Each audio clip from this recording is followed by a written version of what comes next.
భారీ ఉగ్ర కుట్రను ఢిల్లీ స్పెషల్ సెల్ పోలీసులు భగ్నం చేశారు.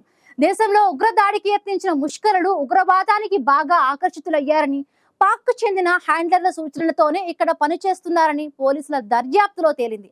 ఓవైపు భద్రతా బలగాలు ఉగ్రవాదంపై ఉక్కుపాదం మోపుతున్న నేపథ్యంలో మరొక వైపు భారీ ఉగ్ర దాడికి కుట్ర జరగగా దాన్ని పోలీసులు భగ్నం చేశారు. పహల్గామ్ ఉగ్రదాడికి ప్రతీకారంగా భద్రతా బలగాలు వరుసగా ప్రత్యేక ఆపరేషన్లు చేపడుతూ ఉగ్రవాదులను మట్టుబెడుతున్నాయి. దేశంలో ఉగ్రవాదులు ఎక్కడున్నా వెతికి మరీ ఏరివేస్తామని ప్రధాని మోదీ ఇప్పటికే ప్రకటించారు. అందులో భాగంగానే గత కొంతకాలంగా భద్రతా బలగాలు ఉగ్రవాదులపై ఉక్కుపాదం మోపుతున్నాయి. ఆపరేషన్ సింధూర్ పేరిట జరిపిన దాడుల్లో దాదాపు 200 మంది ఉగ్రవాదులు హతమయ్యారు. ఆ తర్వాత ఆపరేషన్ మహదేవ్ పేరుతో జరిపిన దాడుల్లో పహల్గామ్ ఉగ్రదాడిలో పాల్గొన్న ఉగ్రవాదులు హతమయ్యారని కేంద్ర హోంమంత్రి అమిత్ షా ప్రకటించారు. పహల్గామ్ ఉగ్రదాడికి ప్రతీకారంగా భద్రతా బలగాలు వరుసగా ఆపరేషన్లు చేపడుతూ పెద్ద సంఖ్యలో ఉగ్రవాదులను మట్టుబెడుతున్నాయి. తాజాగా భారీ ఉగ్ర కుట్రను ఢిల్లీ స్పెషల్ సెల్ పోలీసులు భగ్నం చేశారు. పహల్గామ్ దాడి తర్వాత ఉగ్రవాదులను ఏరివేసే చర్యలు కొనసాగుతుండగా తాజాగా ఉగ్రదాడికి యత్నించిన పలువురు ఉగ్రవాదులను పోలీసులు అరెస్టు చేశారు. ఉగ్రవాద మాడ్యూల్స్ కు సంబంధించి తొలుత 2 ఆ తర్వాత మరో 3 పోలీసులు అరెస్టు చేశారు. ముంబైలో ఉండే అఫ్తాబ్ సుఫియాన్లను ఢిల్లీలో అరెస్టు చేశారు.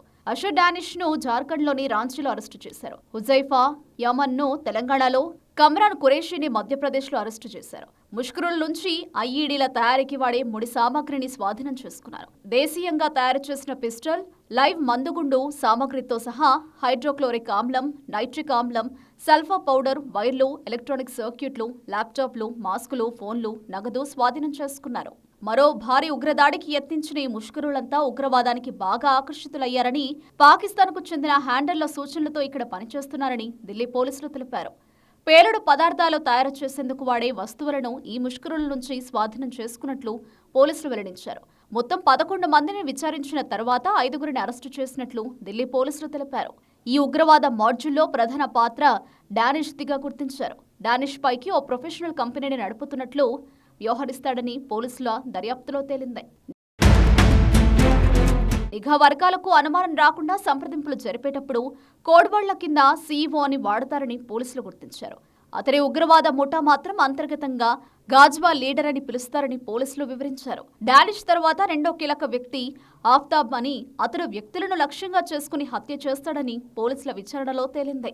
ప్రస్తుతం భారత్ పాక్ మధ్య ఘర్షణ వాతావరణం కొనసాగుతోంది. పహల్గామ్ ఉగ్రదాడికి భారత్ ప్రతీకారం తీర్చుకుంది. పాక్ పీఓకేలోని కీలక ఉగ్ర స్థావరాలను ధ్వంసం చేయడంతో పాటు భారీ సంఖ్యలో ఉగ్రవాదులను మట్టుబెట్టింది భారత సైన్యం. దీంతో భారత్పై అదును చూసి ప్రతీకారం తీర్చుకునేందుకు పాక్ ఉగ్రమూకలు ఎప్పుడు ఏ రూపంలో దాడులు చేస్తాయో ఊహించడం కష్టమే.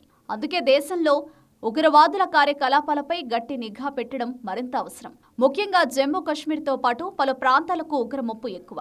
అందుకే ఉగ్రవాద కార్యకలాపాలపై నిఘా పెట్టి వారిని ఎక్కడికక్కడ మట్టుబెట్టాల్సిన అవసరం ఏర్పడింది. సీమాంతర ఉగ్రవాదాన్ని ఎగదోస్తున్న పాక్కు భారత్ ఎన్నిసార్లు హెచ్చరికలు జారీ చేసినా తన వక్ర బుద్ధిని వదిలిపెట్టడం లేదు. ఇప్పుడు పాక్, అమెరికా మద్దతు కూడా తోడవడంతో మరింత రెచ్చిపోయే ప్రమాదం ఉంది. ఇలాంటి పరిస్థితుల్లో భారత్ ఉగ్రవాదులపై గట్టి నిఘా పెట్టడంతో పాటు వారిని ఎక్కడికక్కడే ఏరివేసేందుకు మరింత వేగంగా చర్యలు చేపట్టాల్సిన అవసరం ఏర్పడింది. సీమాంతర ఉగ్రవాదాన్ని ఎగదోస్తున్న పాక్ ను భారత్ ఇప్పటికే పలుమార్లు తీవ్రంగా హెచ్చరించింది. ఉగ్రవాదాన్ని వీడాలని పాక్ కు భారత్ హితవు పలికింది. ఉగ్రవాదాన్ని వీడే వరకు పాక్ తో ఏ అంశంపైన చర్చలు ఉండవని భారత్ తేల్చి చెప్పింది. అయినా పాక్ తన వక్ర బుద్ధిని మార్చుకోకపోగా మన దేశంలో ఉగ్ర కుట్రలకు యత్నించడం ఆ దేశ వక్ర బుద్ధికి నిదర్శనం. ఇప్పటికే ఉగ్రవాదులపై ఉక్కుపాదం మోపుతున్న భద్రతా బలగాలు ఇక్కడ నుండి మరింత వేగంగా ఉగ్రవాదులను ఏరివేసే దిశగా చర్యలు చేపట్టాల్సిన అవసరం కనిపిస్తోంది.